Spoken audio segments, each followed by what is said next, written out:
Thank you, Paul, and thank you everybody for being here today. So today I'm going to talk about the next generation screening for host interactions of fungal immunity, fungal effectors in serial immunity. So for this project, first I will give you an introduction of what is this all about, and then I will introduce the topic of next generation interaction screening using a technique called yeast-2 hybrid sequencing. And finally, I will explain how we are integrating all of this data that we are generating in the lab with a predicted barley interactor. That is with the goal of identifying immune active protein complexes in barley. So in our lab, we are interested in understanding plant pathogen interactions, especially in cereals. And for that, we use a system where we have a barley plant as a host. And the disease that we study is powdery mildew, which is caused by a fungus, an obligate biotrop called Brumeria gramineae. So right here, what I'm showing you is the, which one is the laser? Okay, so.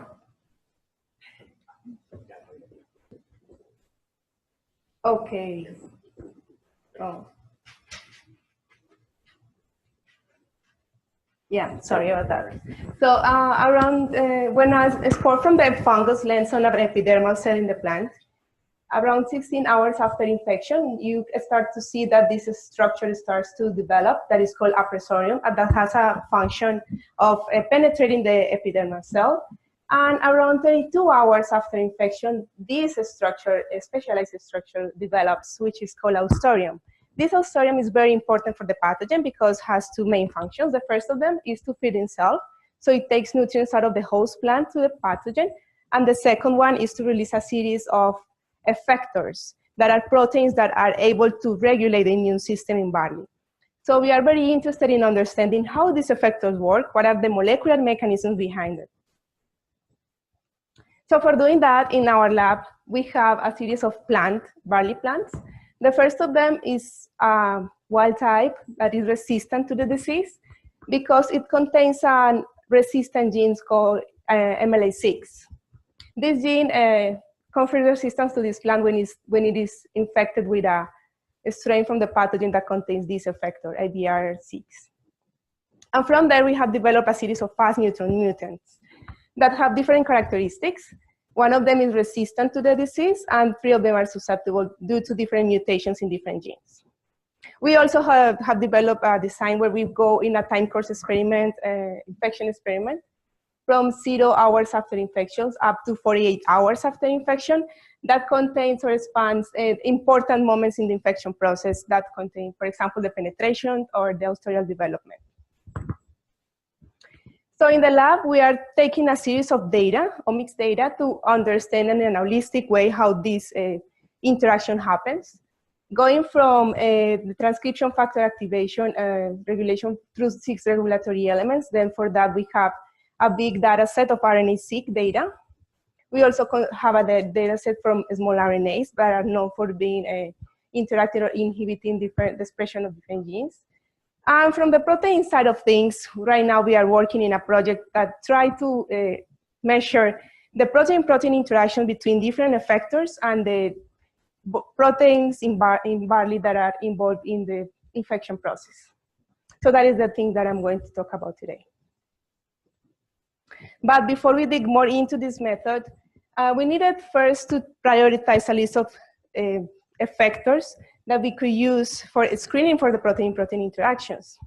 It is estimated that around 500 effectors are present in the Brumeria genome predicted bioinformatically, and we cannot test them all in the lab.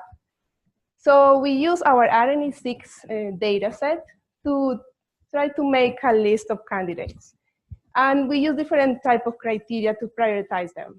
So one of them was they were highly expressed, also that they were significantly differentially expressed when you compare it with the wild type and the different mutants, and also that had like peak expression in specific time points in the time course of the infection process. So right here, what I'm showing you is a heat map that contains the top 150 priority effectors, and for that we are comparing different genotypes and all of the time course right here. So as you can see, there are different clusters that show all of the criteria that I just explained you today. So right now I have a list of candidates to test for. How are we going to do it? So we will make use of a very well-known technique for measuring protein-protein interactions that is called yeast-to hybrid. So in a 1-by-1 yeast-to hybrid, what we have is a yeast cells that is expressing two types of plasmids that codify for fusion proteins. So one of them has a transcription factor DNA binding domain. In this case, it's the GAL4 transcription factor, fused to our bait, that in our case will be the effector that we want to screen for interactions. And the second plasmid also has a protein fusion, a fusion protein that contains the GAL4 activation domain fused to a prey, that in our case will be a barley protein. And only if this effector and the prey or barley protein interact, they get close enough, the two GAL4 domains, to activate the expression of a reporter gene. That in our case is involved in the synthesis of histidine. So if we grow the yeast in a media that lacks histidine, we will know that those yeasts that grow contain the prey plasmid that codify for the protein that is interacting. But we want to scale this up. We want to make it a high throughput assay. So how do we do it? Instead of working in solid media in 1-by-1 and just testing one prey at a time, what we do is to test with a whole prey library that was made in the lab out of the same infected tissue what we use for making all of the data sets that we already have. And right here we have an example. So right here what we are doing is comparing a media that has no selection to have a baseline of what is the abundance of each of the different preys that are being expressed for in the yeast populations in this culture. And we compare that condition with a batch culture that has a selection with the lack of histidine. So let's imagine that the red prey that is here in this plasmid interacts with the bait that we are screening for. So under selection, this yeast cell is going to grow faster than the rest. So we will see an enrichment of that specific fragment, and we can identify it through PCR and sequencing. So this is the pipeline that we already have in the lab that passes from plasmid isolation, PCR, and sequencing using Illumina. So let's take a closer look at what is happening in the sequencing data. So right here, what we have is the fusion junction between the activation domain of the GAL4 transcription factor, and right here we will have a specific prey, a fragment for a gene that will be in the prey library. And then this prey library was made in 3 different frames because this is a fusion protein, so we may need to make sure that at least one of them will contain the correct frame that is biologically meaningful for us. So we chop this up and get a lot of reads that span all of this region up from the 5' to the 3' vector sequence. And right here, there are a group of reads that are very important for us that are called junction reads, because those reads contain all of the information about the frame for the preys that we are identifying in the screening. So our objective is to reconstruct this fragment and identify the frame of each of the different candidates that we identified in the sequencing data. So this is the computational pipeline that is being developed right now in the lab.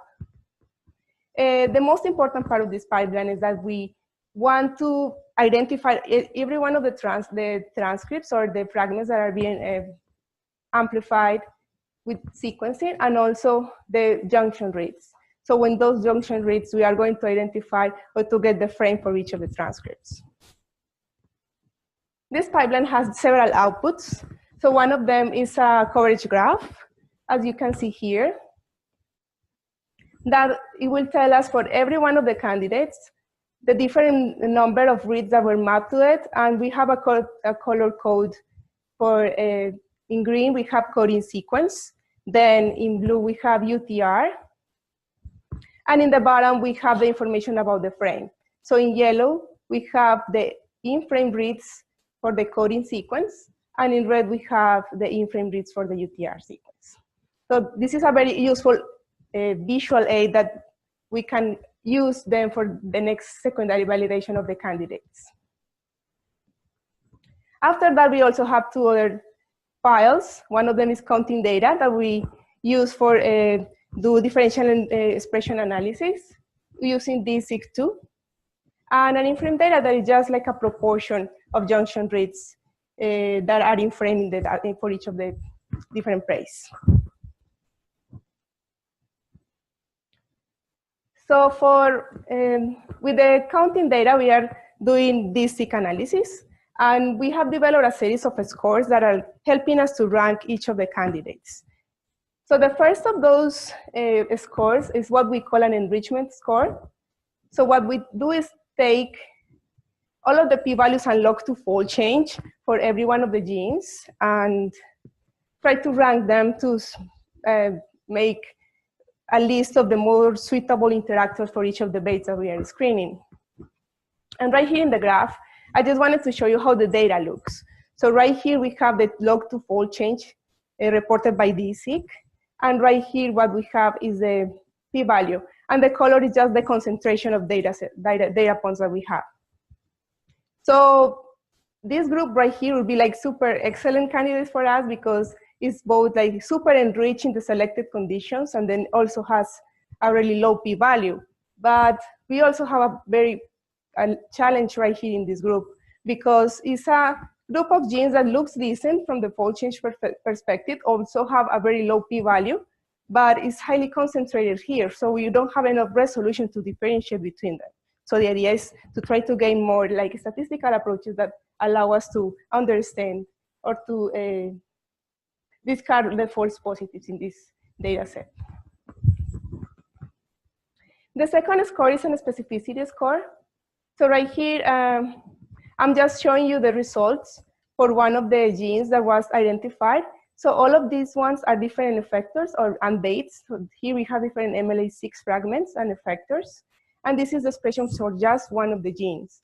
So right here we have the log to fold change and the corresponding p-values that are for each of those comparisons in selected and non-selected conditions. So if you see just one of these comparisons, that you look at this effector, for example, you say, okay, has a good log to fold change, a very low p-value. Let's go ahead and check it for interaction. But actually, when you look at the whole data set, you start to realize that from the biological perspective, it's not very likely that you will have an interactor with every single thing that you are testing, right?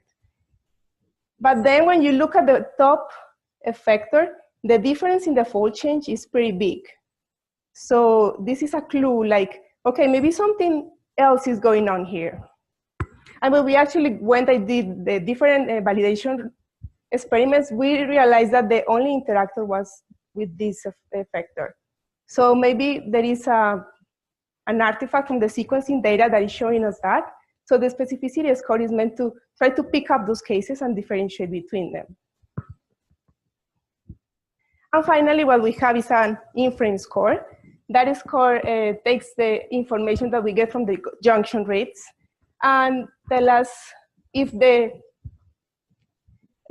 under selection we have an enrichment for the number of in-frame reads that were detected for any specific prey. So for that, what we did was to perform an hypothesis test for the proportion of in-frame reads that were higher than 1/3. Let's remember that this frame was made in 3 frames, so under no selection, we expect that we have 1/3 of reads for each of the frames. And we modeled this using the Bernoulli distribution and an approximation using central limit theorem for the statistics. So let's see an example here. This is for our first set of data for the different dates. As we can see here, this is the gene 26S proteasomes regulatory subunit. And here we have the mean counts per million across different screenings, libraries. And these are 2 MLA6 fragments. So as you can see, we have a high count of reads for these 2 libraries. Then we run the pipeline, and these are the reported scores for both of them. Very good high scores. After that, what we did was to take it and do yeast-to hybrid one by one. And for that, what we did was to take the MLA6 gene and chop it in according to the different domains of the protein. and do the interaction test one by one with the gene. So right here is the selection test. So if there is growth here, that means that there is interaction. And these were the two different libraries where we got the highest counts for. So the pipeline is robust enough to identify these kind of cases. Finally, what I'm going to talk about is how we are planning to integrate this data with a Barley interactome. So we have a data set for the predicted Barley interactome that was made out of Arabidopsis data. So we got all of the biogrid interactions from this data set from Arabidopsis, and we predicted lists of orthologs between Arabidopsis and Barley. And we got this initial network that contains around 8,000 nodes and 27,000 edges. Then we wanted to subset that network based on expression correlation. So we took our RNA-seq data, and what we did was to compute different pairwise correlations, expression correlations, and then we just wanted to keep those nodes and interactions which had a higher correlation than expected by chance. So for doing that, we built a permuted distribution of the correlations and just took the value for the correlation that corresponded to the top 10%. And this is the result. So right here, for this preliminary data, but we have all of these are the nodes are different proteins. And the edges are representing the correlation in the expression data. So the width of the edge is the strength of the correlation. Then the blue ones are the ones that we are adding from our yeast to hybrid screenings. And the red ones are all of the different effectors that we already have tested. So the idea behind this is to try to identify what are the different processes in the plant cell that are being controlled or more influenced by the effectors. And right now with this preliminary analysis, we already found that they are highly correlated with transcription, with calcium signaling, and with defense response, which are three processes, main processes, very important in immune responses in plants. So I will stop there. I want to say thank you to my PI, Dr. Roger Wise, and all of my lab mates, especially those who are also involved in the project, Janet Banerjee, and Dr. Mitch Elmore, and also all of the different sponsors that make all this work possible. Thank you.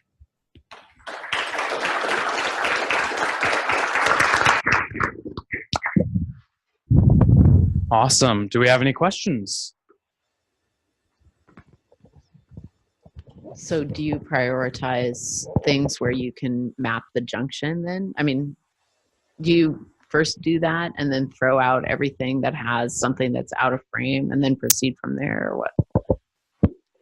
So not in all of the cases we will be able to like reconstruct the whole fragment because of the depth of the sequencing. Sometimes we have some biases, and those artifacts that I was showing you for the sequencing data. So it's more likely to reconstruct the whole fragment if we have high counts of reads, but we don't do any filtering like when we are doing the differential expression analysis. We take everything that we have and do the analysis and then start to compare, to look at the graphs, to look at the different scores, and based on that is how we are doing the prioritization. Right now, what we are focusing is to do the secondary experimental validation to see which aspects of the pipeline that we already have are contributing most to the identification of the true positives in the assay. So right now it's like a process of trying and error. Mm-hmm.